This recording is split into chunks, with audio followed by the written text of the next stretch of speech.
ശ്രീഗുരുഭ്യോ നമഃ. ഹരി ഓം.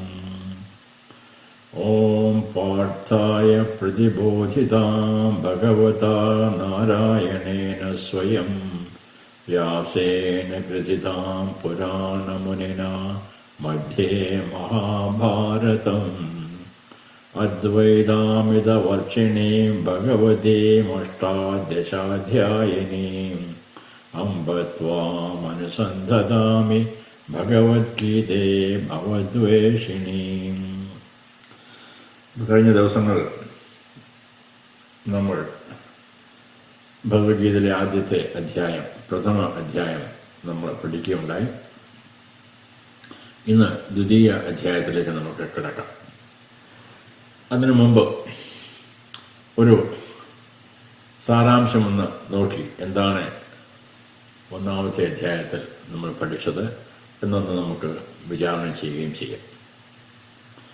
ആദ്യം ധൃതരാഷ്ട്രർ ചോദിക്കുന്നു, ധർമ്മക്ഷേത്രേ കുരുക്ഷേത്രേ സമവേദായുത്സവഃ മാമകാഃ പാണ്ഡവാഃ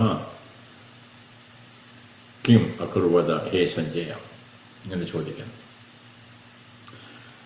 അതിനുശേഷം ദുര്യോധനൻ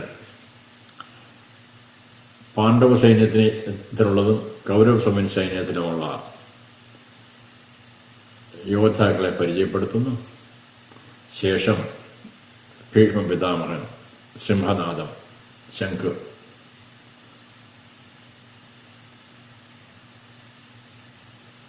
ഊതുന്നു.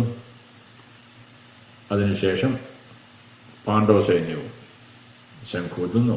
രണ്ട് സൈന്യത്തിൽ വാദ്യഘോഷങ്ങളെല്ലാം നടക്കുന്നു. യുദ്ധം തുടങ്ങാനായിട്ട് ആരംഭിക്കുന്നു. അപ്പോഴാണ് അർജുനൻ ഭഗവാനോട് ആവശ്യപ്പെടുക, തൻ്റെ രഥം രണ്ട് സൈന്യങ്ങളുടെ നടുവിൽ നിർത്തണേ ഭഗവാനെ എന്നാവശ്യപ്പെടുന്നു. എനിക്ക് ദുര്യോധനെ സഹായിക്കാനായി വന്നിട്ടുള്ള യോദ്ധാക്കളെ കാണണം എന്നാവശ്യപ്പെടുന്നു. ഭഗവാൻ അതുപോലെ തന്നെ ഭീഷ്മരുടെയും ദ്രോണരുടെയും മുമ്പിലായിട്ട് രണ്ട് സൈന്യത്തിനെ ഇടയ്ക്കായിട്ട് കൊണ്ടു നിർത്തി. ഇത് എന്താണ് സംഭവിച്ചിരിക്കുന്നത്? യുദ്ധത്തിന്റെ, അതായത് ഒരു സാഹചര്യം നമുക്ക് പറഞ്ഞു തരികയായിരുന്നു.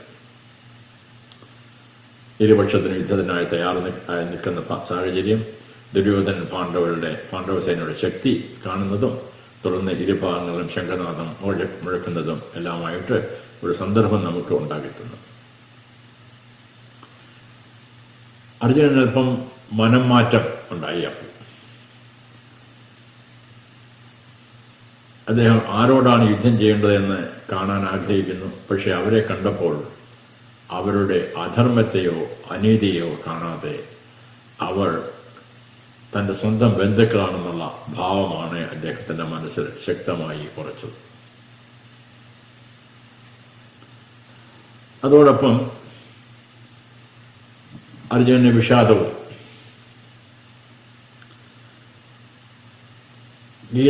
ഗീതോപദേശത്തിനുള്ള ഒരു തയ്യാറെടുപ്പും സ്വന്തം ഗുരുക്കന്മാരെയും പിതാമഹന്മാരെയും സഹോദരന്മാരെയും ബന്ധുക്കളെയും കണ്ടപ്പോൾ അർജുനൻ വിഷാദത്തിൽ മുങ്ങുന്നതും,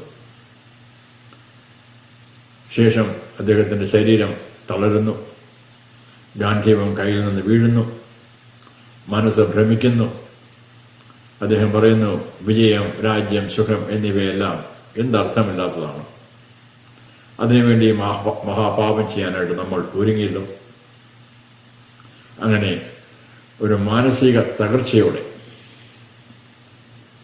ഇനിയും എന്താണ് ചെയ്യേണ്ടത് എന്നറിയാതെ ഒരവസ്ഥയിൽ അർജുനനെത്തി.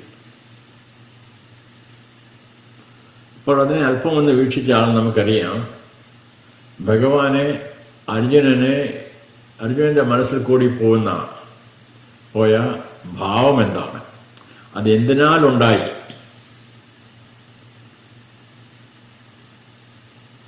വേദാന്തത്തിൽ അഹന്ത, മമത ഇങ്ങനെ രണ്ട് പദം ഉപയോഗിക്കും വേദാന്തം പറഞ്ഞു കൊടുക്കാനായിട്ട്, പഠിപ്പിക്കാനായിട്ട്. അഹന്ത എന്ന് പറഞ്ഞാൽ ഞാൻ എന്നുള്ള ഭാവം, ഞാനെന്നുള്ള ഭാവം നല്ലത് തന്നെ. പക്ഷെ ഞാൻ ശരീരമാണ്, എൻ്റെ ശരീര മനോബുദ്ധികളാണ് എന്നുള്ള ഭാവം ഉണ്ടാകുമ്പോൾ എന്തുണ്ടാകുന്നു? തന്നോടുള്ള സ്നേഹം, തൻ്റെ ബന്ധുക്കളോടുള്ള സ്നേഹം, അവിടെ ധർമ്മവും അധർമ്മവും വിട്ടുപോകുന്നു. മമത ബന്ധുക്കളോടുള്ള തൻ്റെ സ്വന്തമായിട്ടുള്ള ആൾക്കാരോട് ഉള്ള, സ്വന്തമായി ഉള്ളതിനോട് ഉള്ള ബന്ധം ആണ് മമത എന്ന് പറയുക. അവിടെയും അഹന്തയും മമതയും ധർമ്മത്തെയും അധർമ്മത്തെയും ശരിയായി കാണാൻ സാധിക്കാതെ വരുന്നു.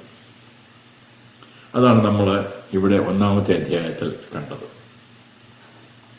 അതിനുശേഷമാണ് നമ്മൾ 2-ാമത്തെ അധ്യായത്തിലേക്ക് പോവുക. 2-ാമത്തെ അധ്യായത്തിൽ നമുക്ക് ഒരു 4 ഭാഗമായിട്ട് നമുക്ക് തിരിച്ച് പഠിക്കേണ്ടതായിട്ടുണ്ട്. 2-ാമത്തെ അധ്യായം ഭഗവത്ഗീതയിലെ സാരാംശം, ഭഗവത്ഗീതയുടെ സാരാംശം, 18 അധ്യായങ്ങളിലെ സാരാംശം എന്ന് നമുക്ക് കാണാനായിട്ട് സാധിക്കും. അതുകൊണ്ട് 2-ാമത്തെ അധ്യായത്തിൽ നമ്മൾ ശരിയായി ശ്രദ്ധിച്ചാൽ ഭഗവത്ഗീതയുടെ രഹസ്യം നമുക്ക് മനസ്സിലാകും. പിന്നെ ബാക്കിയുള്ള അധ്യായങ്ങൾ പരിഭാഷ പോലെ നമുക്ക് പഠിക്കാനായിട്ട് സാധിക്കും. കൂടുതൽ വിവർത്തനം എന്ത് ഭഗവാൻ പറഞ്ഞു കൊടുത്തു കൂടുതൽ വിവരിച്ച് നമ്മൾ പഠിക്കുന്നതായിട്ട് നമുക്ക് മനസ്സിലാക്കാനായിട്ട് സാധിക്കും. ഈ 4 ഭാഗങ്ങൾ ഏതെല്ലാമാണ്?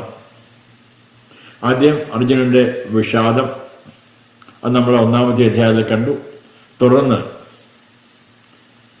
വീണ്ടും അത് നമുക്ക് തുടക്കത്തിൽ കാണാനായിട്ട് സാധിക്കും. പക്ഷേ അത് കഴിഞ്ഞ് അദ്ദേഹം തൻ്റെ മനസ്സിന്റെ ഭ്രമം സ്വയം അറിയുകയുണ്ടായി. തൻ്റെ അറിവ് തുച്ഛമാണ്, ആ തുച്ഛമായ അറിവുകൊണ്ടാണ് എനിക്ക് ഈ ഭ്രമമെല്ലാം ഉണ്ടായത് എന്ന് അദ്ദേഹം സ്വയം മനസ്സിലാക്കിയിട്ട് അദ്ദേഹം ഭഗവാന് ശരണാഗതി ചെയ്യും. എന്താണ് ശരണാഗതി? ശരണാഗതി എന്ന് പറഞ്ഞാൽ നമുക്ക് ഓരോരുത്തർക്കും, സാധാരണ മനുഷ്യൻ എന്ത് ചെയ്യുന്നു? എനിക്ക് അറിയാം എന്നുള്ള ഭാവത്തിൽ നമ്മൾ ജീവിക്കുന്നു.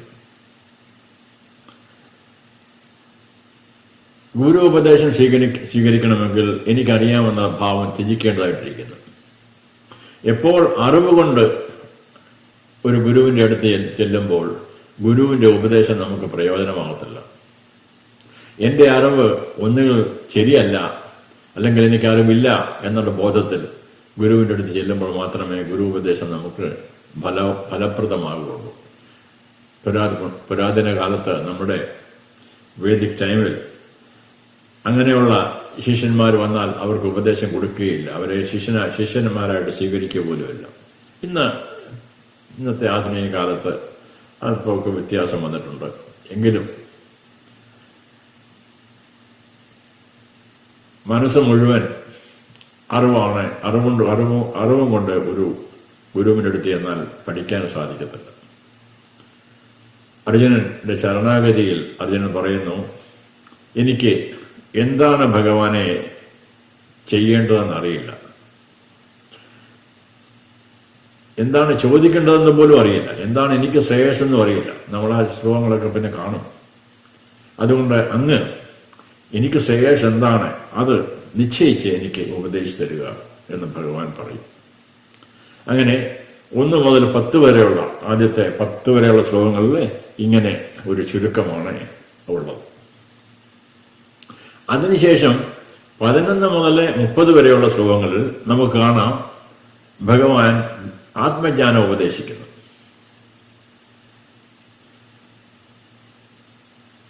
തുടക്കത്തിലെ ആത്മജ്ഞാനം, ഉപദേശത്തെ ആദ്യം തന്നെ ആത്മജ്ഞാനമാണ് ഉപദേശിക്കുന്നത്. നമുക്ക് പിന്നീട് കാണാം എന്തായിരിക്കും അതിന്റെ രഹസ്യം എന്താണ്. അങ്ങനെ 11 മുതൽ 30 വരെ ആത്മജ്ഞാനം ഉപദേശം ചെയ്യും. അതിനുശേഷം കർമ്മയോഗം പറഞ്ഞു കൊടുക്കും. എന്താണ് കർമ്മയോഗത്തിന്റെ പ്രാധാന്യം? കർമ്മം യോഗഭാവനയിൽ കർമ്മയോഗമായി ചെയ്യാതിരുന്നാൽ എന്താണ് അനുഭവം? ഓരോ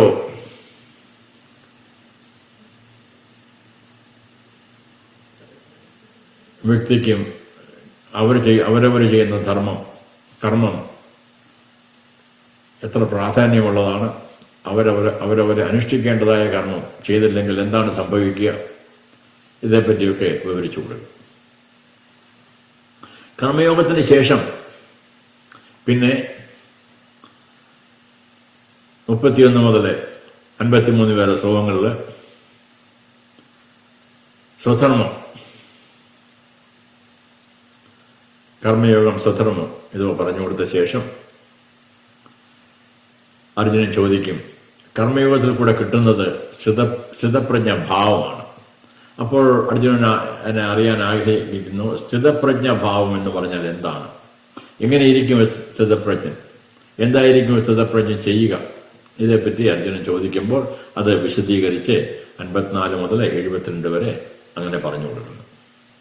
അവിടുന്നാണ് പിന്നെ അങ്ങനെയാണ് ഈ അധ്യായം. അപ്പോൾ ഈ അധ്യായത്തിന് 4 ഭാഗം ഒന്നുകൂടെ വിവരിച്ചാൽ, ആദ്യം അർജുനന്റെ വിഷാദവും ശരണാഗതിയും, രണ്ടാമത്തെ ഭാഗം സാഖ്യയോഗം എന്ന് പറയുന്നത്, ഇവിടെ സാഖ്യയോഗം ആത്മജ്ഞാനോപദേശം എന്നുള്ള അർത്ഥത്തിൽ മാത്രം, ആത്മജ്ഞാനോപദേശം. അതിനുശേഷം കർമ്മയോഗം, അതിനുശേഷം ഒരു ജ്ഞാനിയുടെ ജീവിതം എങ്ങനെയാണ്, അഥവാ സ്ഥിതപ്രജ്ഞ എൻ്റെ ലക്ഷണം എങ്ങനെയാണ്, ഇതേപ്പറ്റിയാണ് പറഞ്ഞു കൊടുക്കുക. അതിനുശേഷമാണ്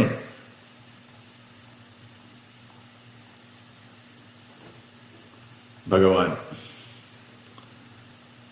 അർജുനനെ ഓരോ സന്ദർഭത്തെയും പ്രത്യേകം വിവരിച്ചു കൊടുക്കുന്നത്.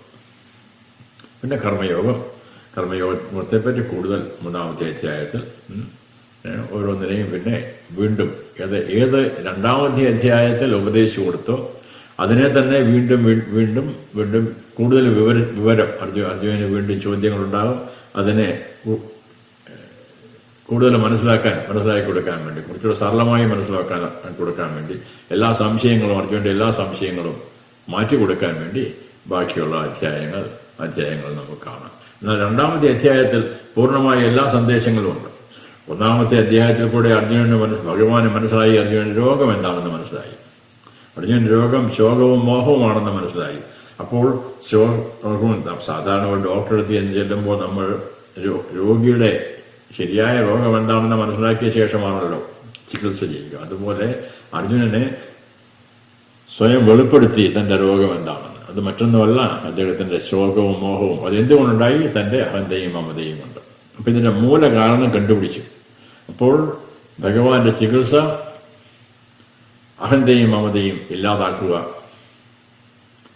അതോടുകൂടി ശോകവും മോഹവും ഇല്ലാതാക്കുക, അതോടുകൂടി അർജുനന്റെ ഈ ഭാവം മാറി ഊർജം വീണ്ടും കൈവിടുത്ത് തന്റെ സ്വധർമ്മം ചെയ്യാനായിട്ട്, തന്റെ സ്വധർമ്മമായ യുദ്ധം ചെയ്യാനായിട്ട് അർജുനൻ തയ്യാറാകും. അത് നമുക്ക് മുമ്പോട്ടുള്ള അധ്യായങ്ങൾ കാണുകയും ചെയ്യാം. 2-ാമത്തെ അധ്യായത്തിൽ ഓരോ ശ്ലോകം എടുത്ത് നമുക്ക് തുറന്ന് പഠിക്കാം.